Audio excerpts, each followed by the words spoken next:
Hey y'all, welcome back to another video. This video is going to be something a little different. It is going to be a review on the show called Love After Lockup.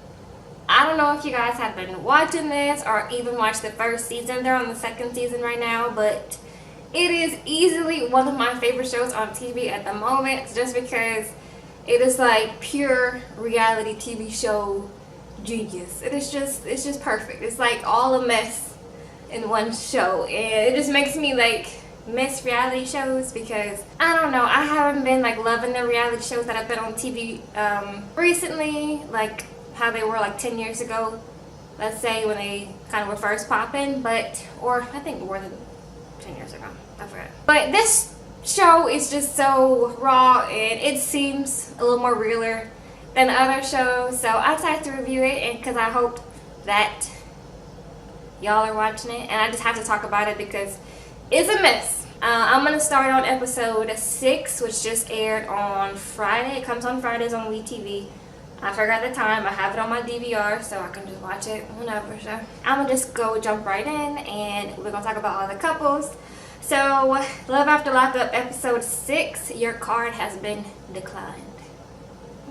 Okay, so the first couple are Tracy and Clint. Tracy's 38 and Clint is 37 years old. Tracy has been locked up for 8 years, okay? And so this episode, Tracy and Clint have been together for a couple of days. He flew down to Texas to come and pick her up from the jail. So they have been, it seems like Tracy, from the other episodes, it seemed like she was kind of genuine with him from what I saw. But this episode, poor Clint. Clint just seems like,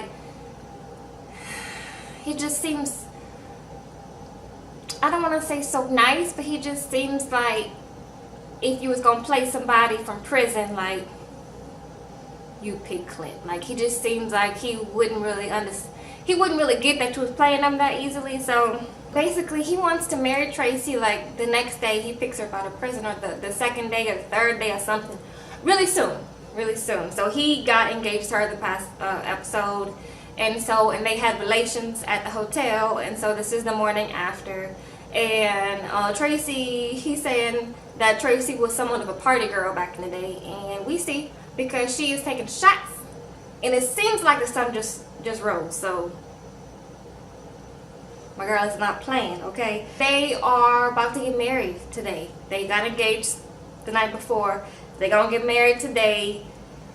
Clint, baby, you gave that woman your debit and your credit card to go and get her a wedding dress, and she's like, what's the limit?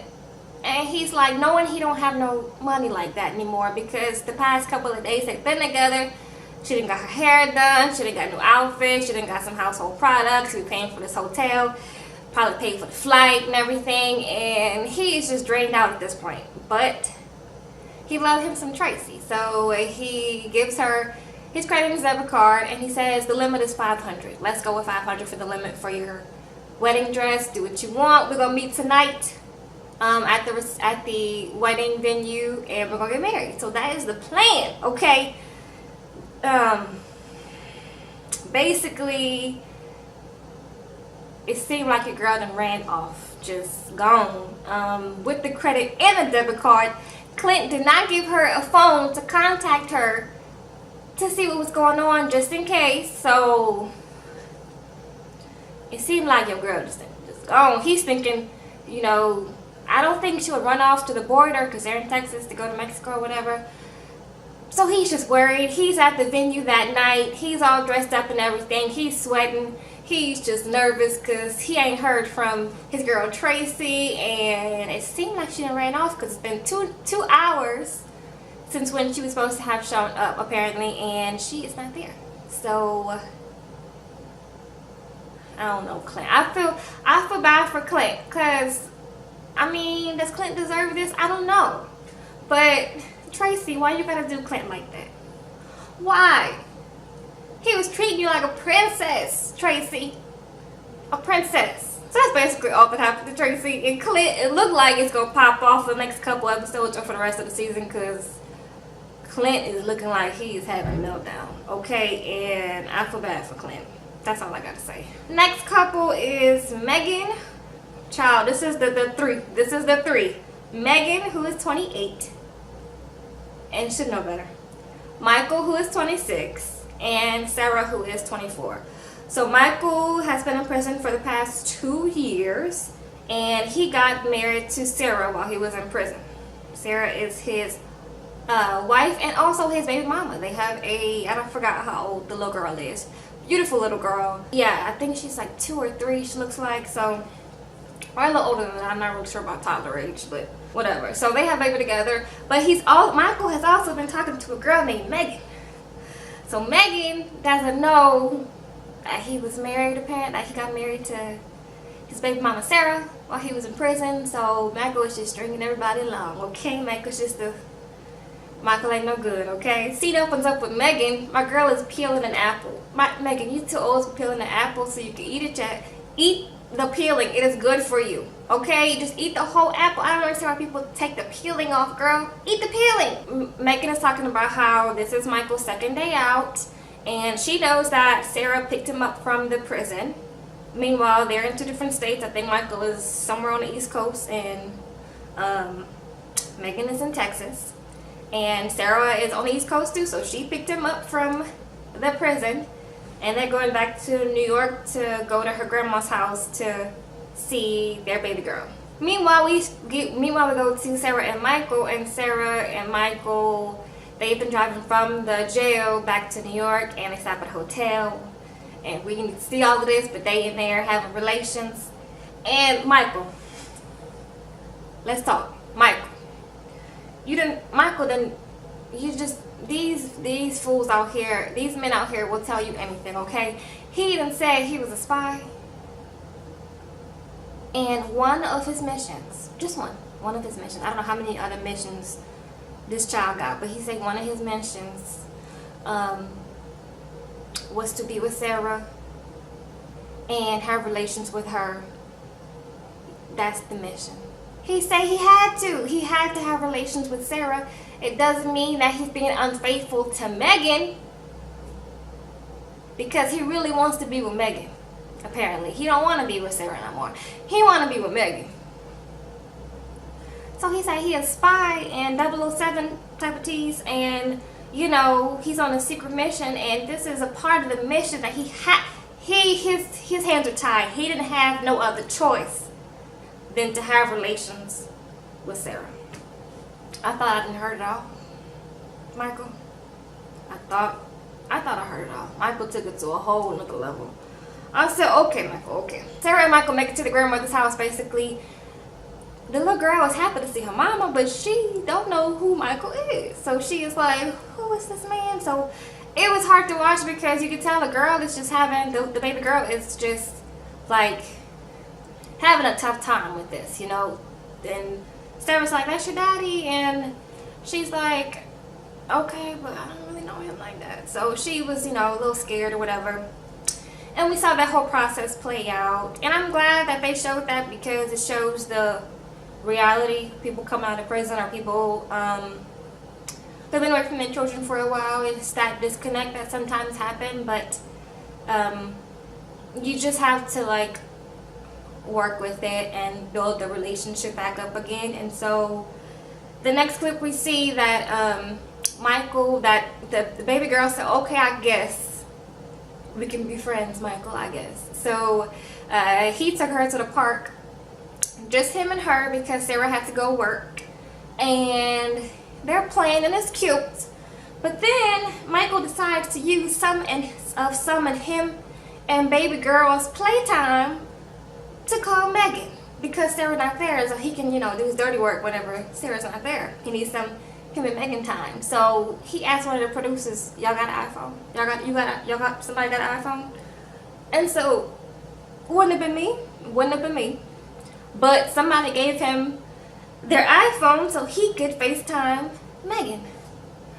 So Megan is all happy and just giddy and just, you know, was just waiting for him to call by the phone in the kitchen, poor thing. So she picks up the phone and he's telling her sweet nothings and whatnot, and just Megan is just falling in deeper for Michael, and it's just, whew, it's too much for me. It's too much.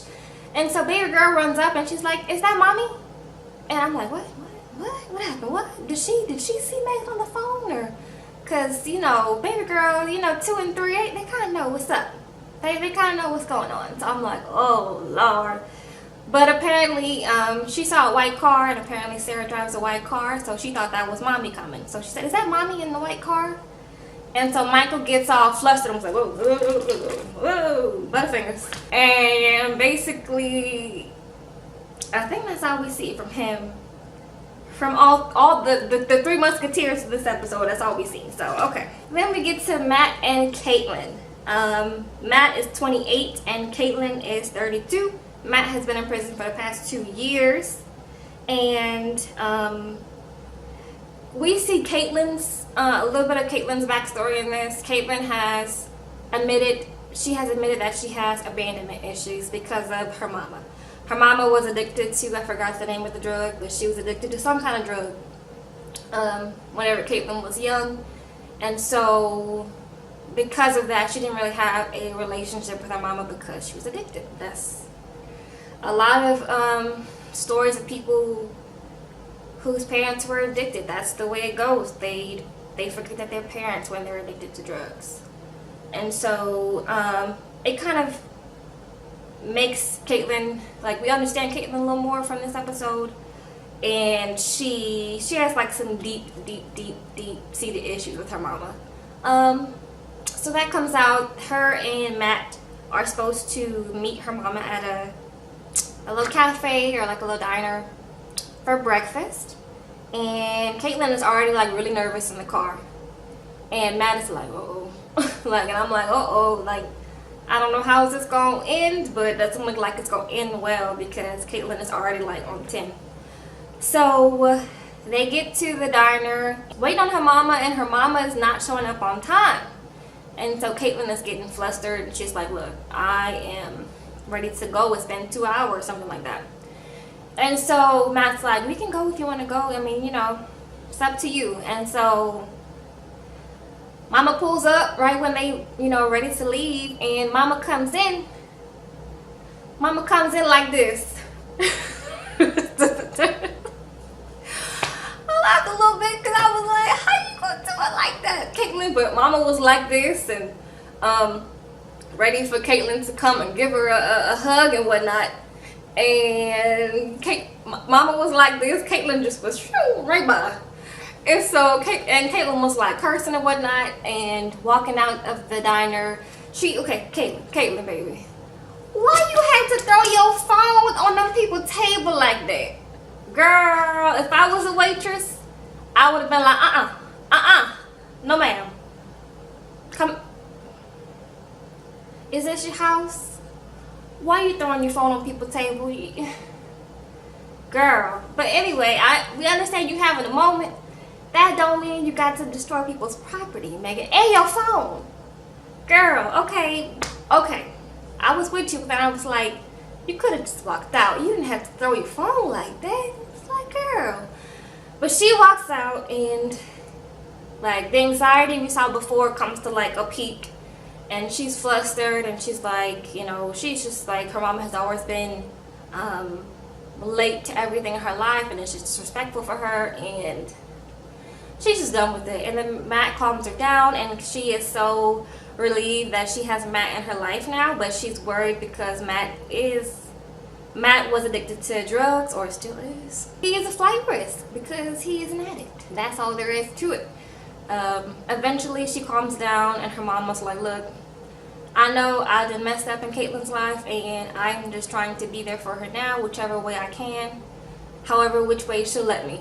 And so I was like, respect, mama. You know you messed up in the past, and the only thing you can do now is to try to be there for her the best way you can, and also be healthy for yourself. That's what if you feel like you don't want to be around her boyfriend because he's also an addict, then You know, do you, boo? So that was Matt and Caitlin. Next is Brittany and Marcelino, girl.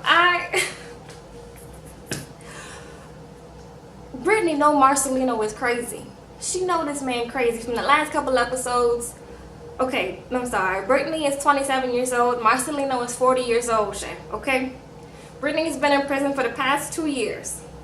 Marcelino is 40. He was in the military. He is very straight-laced. He knows what he wants. And he has somewhat of a temper/anger issue.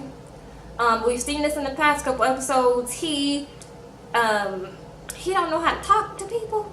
You know, when he's upset or when he gets a little flustered, he starts to become rude and disrespectful. Wouldn't it be me?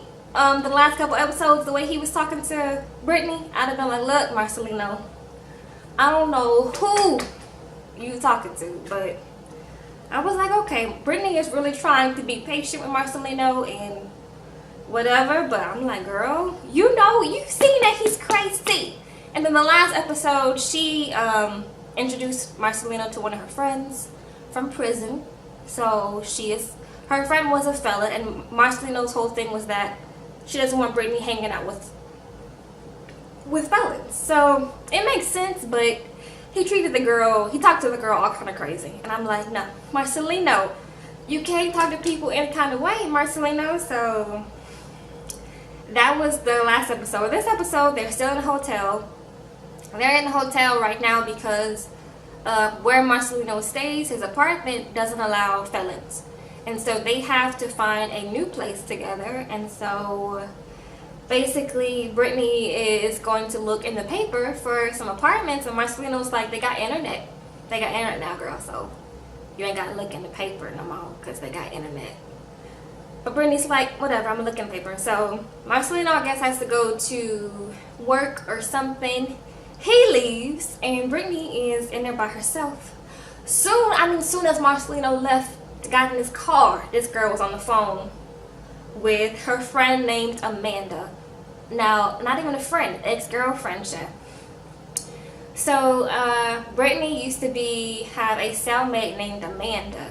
And Amanda was her girlfriend while she was in prison, basically. That was her boo while she was in prison. And so, when she got out, she said they never really cut things off. They just kind of got out. And Brittany hasn't told Amanda that she is with Marcelino. So I'm like, Brittany, you setting things up and she hasn't told Marcelino about Amanda. So that's why she's waiting until Marcelino leaves to call Amanda and invites Amanda over to the hotel. I'm like, Brittany, Brittany, you're doing too much, girl, but okay. So Amanda shows up to the hotel and they're by the pool, and you can tell they still have something for each other, and it's like, okay, Brittany. And so basically they get in the pool and whatnot, and then before that she tells Amanda about Marcelino and that she's with Marcelino now. And so Amanda's like, why you made me come all the way over here if you got a boyfriend? I'm mad. And so Brittany is like, look, I'm going to ask Marcelino if all three of us can be together. I said, Lord, have mercy, Jesus. Marcelino, not go play that, girl. You know that's going to be a mess. You know that boy's crazy. Even though y'all been knowing each other for a week. Girl, you know Marcelino crazy. And he not going to put up with this. So, look, Brittany, whatever comes, girl, I don't understand, because you was asking for it. Asking for it in a sense that if he gets upset, girl, what you expect him? You expect him not to get upset, like, and walk away? Like, girl, but Marcelino crazy, so. Okay, y'all, I thought I got everybody, but I forgot my favorite, Lizzie and Scott. Okay, so Lizzie and Scott, their scenes open up where Lizzie is talking to her daughter. She just reconnected with her daughter out of prison, and she's asking how she feels about Scott and whatnot. And the daughter says that she don't think that Scott is right for her mom, because the daughter feels like that Scott is just gonna support her bad habits, which makes sense because that's what he's been doing in prison. So we go from that scene to Scott and Lizzie are going to dinner at this like seafood place called Tempest, and Lizzie is just ordering all the oysters on the menu: oysters Rockefeller, oysters on the half, oysters on the half with the charbroil, oysters on the half with the little cheese. Like, homegirl ordered all the oysters on the menu. And Scott is just at the table, just sweating, turning red, because Scott is afraid to tell Lizzie that he is running out of money. He don't have the money to support him and Lizzie and their lifestyle that she wants to have, right? And so basically, Lizzie's just asking him all these questions at the table, and she tells Scott that the daughter doesn't like him because, you know, she feels like that Scott is just going to support her mom's bad habits and stuff. And he's like, I'm not going to let her daughter break us up and stuff like that. And I'm like, Scott's gone too far. I think that, I don't know, I feel bad for Scott. And I feel bad for Lizzie too, because I feel like all she knows is how to hustle people. And so I don't even know if she has good intentions or bad intentions, but they are two people that definitely do not need to be together, because Scott looks like he has a lot of things he needs to work out internally, and Lizzie is the same. So this whole conversation kind of just like, it made Scott seem like he was like, you know, it brought out some of Scott's insecurities. And so, yeah, that's basically what happened. And I didn't really have too much to say about them, because it was pretty much the same old manipulation that Lizzie's been doing on Scott, and that Scott is allowing himself to be manipulated and loving it and going along with it. So yeah, that is them. I don't know what's in store for them in the next couple episodes, but I'm waiting to see. Oh, Scott, I forgot the big part. Scott's car did get declined. I don't know if that was a setup by WeTV, but his car did get declined the first time, and he was like, hold up, let's try this other car. I know I got money on it, boo. Let's try this other car. And she's like, oh my gosh, I feel bad now. I wouldn't have ordered everything. You know, I thought you had money. Like, that's why I'm here. And so his car, the next car went through, but you can tell like things are gonna be like weird for Lizzie and Scott, because Scott is just, he's not this baller that she thinks that he is, and he has to be real with her about that. And yeah, so that's them, and let's get back to the video. Anyway, that is all of the couples, I think, and that is all of the episode. The clips for the rest of the season look amazing. They look like everything go hit the fan basically with everybody, and that meeting between Megan and Sarah, whew, that's gonna be good right there. So I hope you guys enjoyed this recap with me. Let me know if you guys are watching this show. If there's anything I forgot, leave it in the comments down below, so we can chat and whatnot. But give me a like if you guys like this video and want to see more recaps of this show, because let me tell you, I'm invested. I saw all of last season. I was like, yes, a season 2 is coming, so I've been invested in this whole season. So let me know if you guys are the same as well. Follow me on all my social media in the comments below, in the description box. Y'all been on YouTube, y'all know what to do. Subscribe to my channel, stop playing with me, and I will see you guys in the next video. Bye.